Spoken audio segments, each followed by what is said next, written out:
Hello students, welcome to the science class.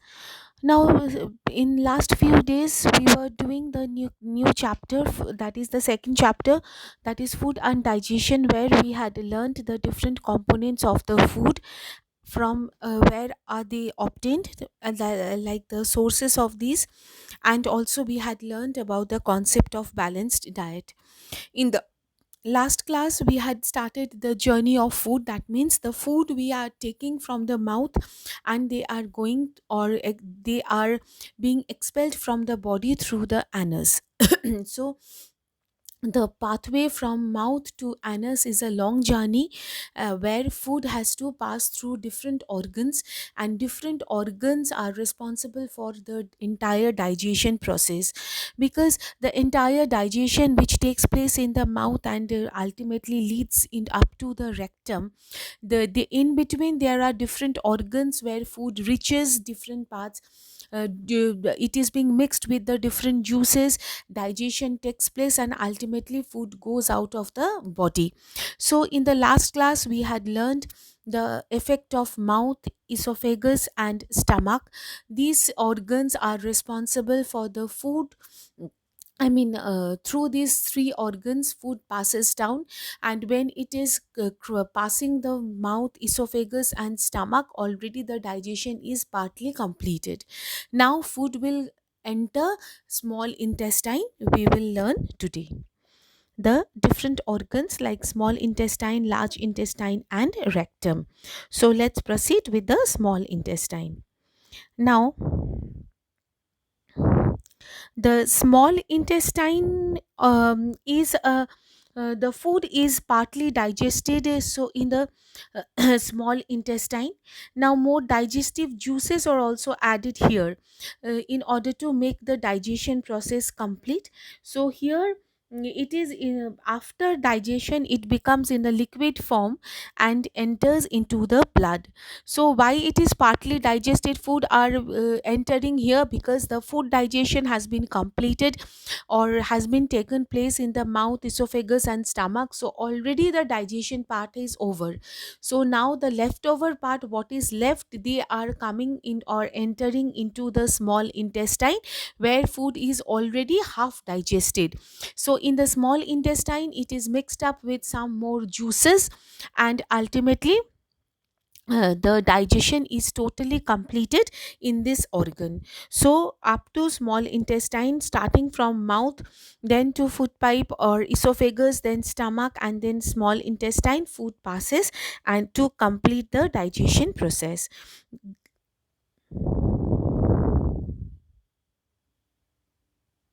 Here you can see the picture of the small intestine, where the how the movement of the small intestine happens after, or say how the food particle, or the partially digested particle from stomach enters into the small intestine, where it is mixed up with other different juices, and how the digestion is being taking place, and ultimately the digestion is completed.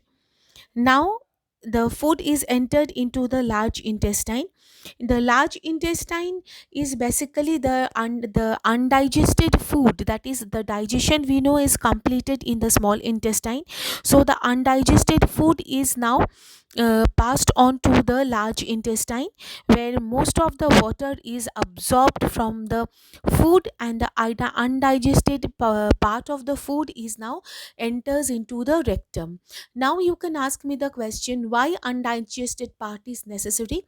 The undigested part is essential because it forms the bowel, or rather to say fecal matter, which has to be given out, or which has to be left out from the body. The If the food only contains the digested matter, then entire thing will be digested, and the liquid matter will be absorbed by the body itself, then there would have been no undigested food, so the waste of the body cannot go out. So that's why you must have heard that is doctors are advising fruit rather than having fruit juices, because fruit pulp and the fruits are having the fibers which is considered to be undigested part of the food, and these substances go out of the body as undigested, I mean, as they are forming the bowel and they are going out of the body, because the digested part has already been absorbed by the body. Only left out is the undigested part which goes out of the body. Now which ultimately, I mean, by formation of the fecal matter, they go out of the body. You can see the large intestine here very clearly. The pink colored outer structure is the structure of the large intestine, which so the undigested food matter is present or is passed on this large intestine. Next coming the rectum. Now the undigested food is stored here before being thrown out of the body through the opening called the anus. See, this is the anus. In the picture, you can see directly the picture of the anus. That is the undigested food. Before it goes out of the body, it stores in the rectum, and ultimately, when there is a urge for the fecal matter to go out of the body, they go out with the help of the anus. Okay, so here is the entire digestion or the digestive system's description completed. That is, food enters through the mouth, then it goes to the food pipe, then stomach, then small intestine, then large intestine.